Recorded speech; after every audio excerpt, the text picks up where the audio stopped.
Hello students, describing an exhibition, describing and narration we are going to learn today in writing skills. This question is asked to you for 5 marks. बघा 5 मार्कासाठी हा प्रश्न डिस्क्रायबिंगचा विचारला जातो तुम्हाला. हा प्रश्न कसा सोडवायचा याची माहिती आपण आज या व्हिडिओमध्ये घेणार आहोत. पहिल्यांदा लिहून घ्या प्रश्न 5वा B1 किंवा B2 मध्ये हा प्रश्न तुम्हाला विचारला जाईल. लिहून घ्या. Describe an exhibition. Describe DESCRIBING. Describe an exhibition. Exhibition चं स्पेलिंग सांगतो EXHIBITION.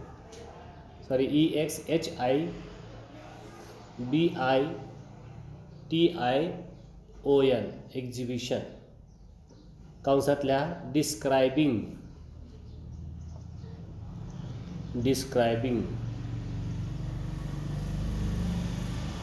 क्वेश्चन.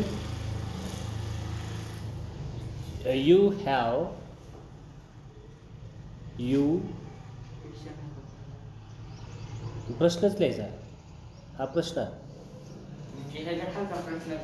तो हा जो प्रश्न आपण सोडवणार आहे ना त्याला म्हणायचं describing or narration.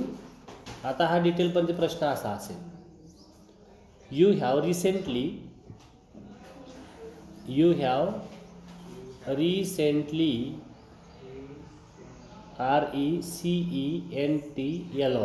You have recently visited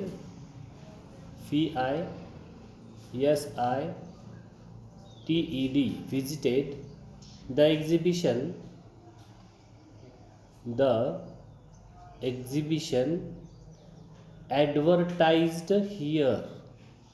Advertise spelling ADVERTISED.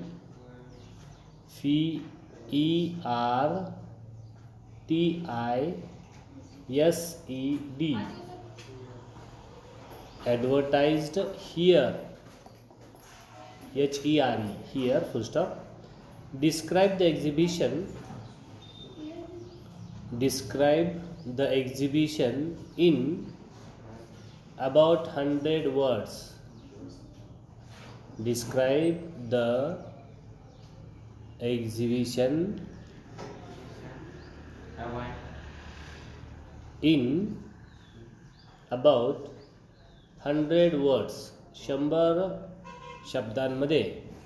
दिलेल्या माहितीच्या आधारे तुम्हाला ह्याचं या एक्झिबिशन म्हणजे काय की प्रदर्शनाचं तुम्हाला डिस्क्रिप्शन लिहायचं आहे. मग तो डिस्क्रिप्शन नॅरेशन म्हणून एक लिहिता येतं आणि डिस्क्रिप्शन म्हणून एक लिहिता येतं. स्पष्टीकरण म्हणजे तुम्ही बघितलेलं आणि तुम्ही ऐकलेलं अशा 2 पद्धतीचं हे स्पष्टीकरण आपल्याला देता येतं. आता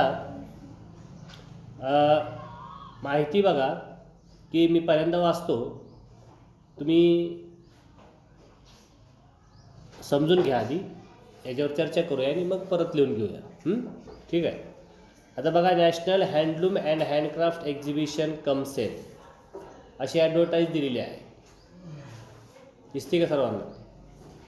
या ठिकाणी अशी ॲडव्हर्टाईज दिलेली आहे.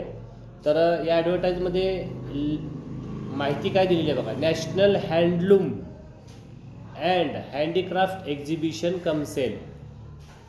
नॅशनल हँडलूम, नॅशनल हे त्या हँडलूमचं नाव आहे, दुकानाचं नाव आहे. हँडलूम म्हणजे ते हाताने असतात ना गरम कपडे, स्वेटर वगैरे तयार केलेले असतात. अँड हँडीक्राफ्ट म्हणजे हाताने हस्तकला त्याला म्हणतो आपण. एक्झिबिशन त्याचं प्रदर्शन आहे. कम सेल आणि त्यातच विक्रीसुद्धा आहे. म्हणजे नुसतं प्रदर्शन नाही, तुम्हाला एखादी वस्तू त्या प्रदर्शनामध्ये आवडली तर तुम्ही घेऊ शकता. कमी रेटमध्ये आहे, सेल आहे त्याचा.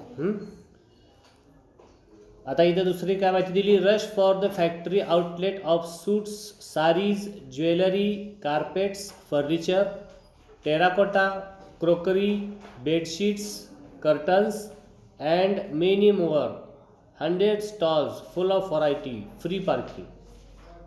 बघा या ठिकाणी तुम्हाला काय काय मिळणार आहे. Rush for the factory outlet.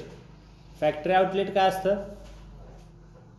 की एखादी कंपनी आहे, तर कंपनी काय करते, एखादं दुकान पण आपल्या कंपनीतलं बनलेला जे काही वस्तू असेल ती विक्रीचं एक दुकान टाकते आणि तिथं कमी मार्जिनमध्ये कमी फायदा घेत त्याने ते विकत असते. त्याला कंपनी आउटलेट म्हणायचं. होतं का. समजा एखादा ड्रेस एखाद्या कंपनीचा 1000 रुपयाला तुम्हाला बाहेर दुकानात पडतोय, तर कंपनी आउटलेटमध्ये घेतल्यानंतर तो 800 रुपयाला पडेल आपल्याला. 200 रुपये कमी होतील समजा, आहे की नाही. कंपनी आउटलेट म्हणायचं त्याला. कारण तिथं परत ते दुकानदाराचं कमिशन वाचतं आहे, है की नाही, त्याचं भाडं वाचतं. त्यामुळे ह्यांना 1000चा ड्रेस 800 द्यायला परवडतो कंपनीमध्ये, आहे की नाही. असे सगळे आउटलेट्स असतात जे आहे त्याचे. मग कुठलाही खाद्यपदार्थ असो, काही असो, कंपनी आउटलेट एक असतं. तर असे कंपनी आउटलेट आहे की जे तुम्हाला पुरवणार आहे काय, सूट्स म्हणजे शर्ट पॅन्ट, साडीज, साड्या, ज्वेलरीज, दागिने म्हणजे तसले डुप्लिकेट दागिने, सोन्याचे नव्हे. कार्पेट्स, जमिनीवरचे अंतरण्यासाठी जे काही लागणार असतं carpets. Furniture,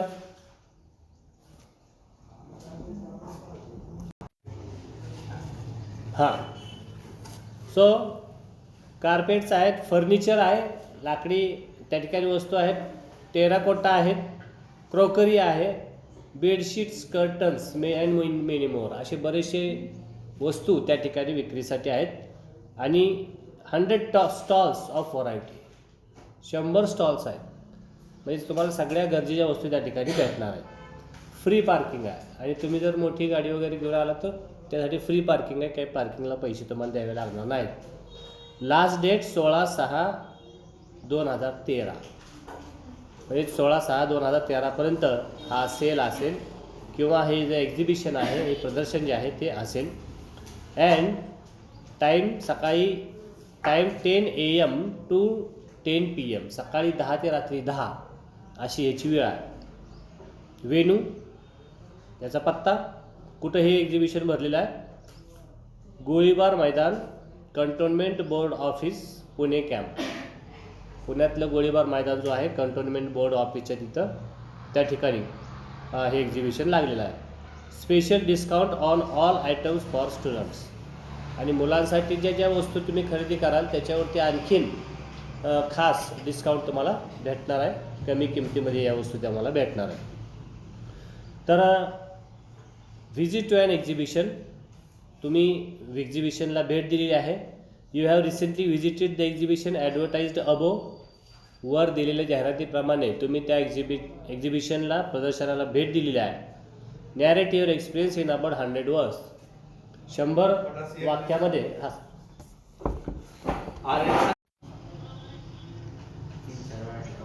so see here is the narration पहिल्यांदा आपण बघूया.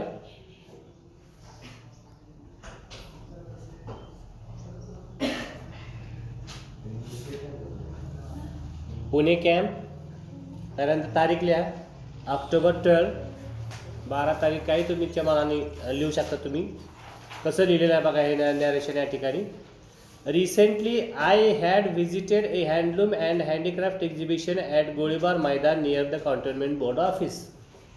हे पुण्यामध्ये कॉन्टोन्मेंट बोर्डच्या तिथं जो गोळीबार मैदान आहे त्या ठिकाणी जे हे प्रदर्शन आणि सेल लागलेला आहे वस्तूंचा, त्या वस्तूंच्या प्रदर्शनाला मी गेलेलो होतो. आय व्हिजिटेड, मी भेट दिलेली आहे. The exhibition was held for a week. हे प्रदर्शन 8 दिवस राहणार आहे. स्टार्टिंग फ्रॉम जून 7, 7 जूनपासून ते 16 जूनपर्यंत हे प्रदर्शन असणार आहे. Along with my parents, we went on the 9th since it was a Sunday and the school holiday. शाळेला सुट्टी होती आणि रविवार असल्यामुळं आम्ही सगळेच घरची मंडळी मिळून गेलो होतो 9 तारखेला. It was an experience to remember. आणि खरंच हा एक चांगला अनुभव आमच्यासाठी राहिला, आठवणीत राहील अशा प्रकारचा अनुभव राहिला. The entire place was a riot of colours with a vast variety of stalls cum shops. म्हणजे पूर्ण त्या एरियामध्ये विविध प्रकारचे असे स्टॉल्स होते, शॉप्स होते, दुकानं होती. ऑलमोस्ट 100 इन नंबर, कदाचित 100 असतील. वन कुड बाय एनिथिंग हिअर, तुम्ही काहीही त्या ठिकाणी खरेदी करू शकता.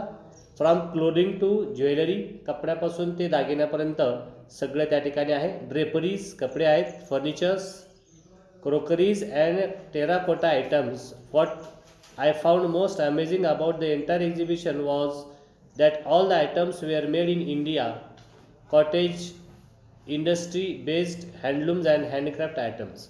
आणि सगळ्यात महत्त्वाची गोष्ट याच्यामध्ये अशी होती की हे सगळं भारतामध्ये तयार झालेलं होतं आणि हे हँडीक्राफ्ट होतं, हाताने तयार झालेल्या सगळ्या वस्तू त्या ठिकाणी होत्या. Shopping malls have turned us into creatures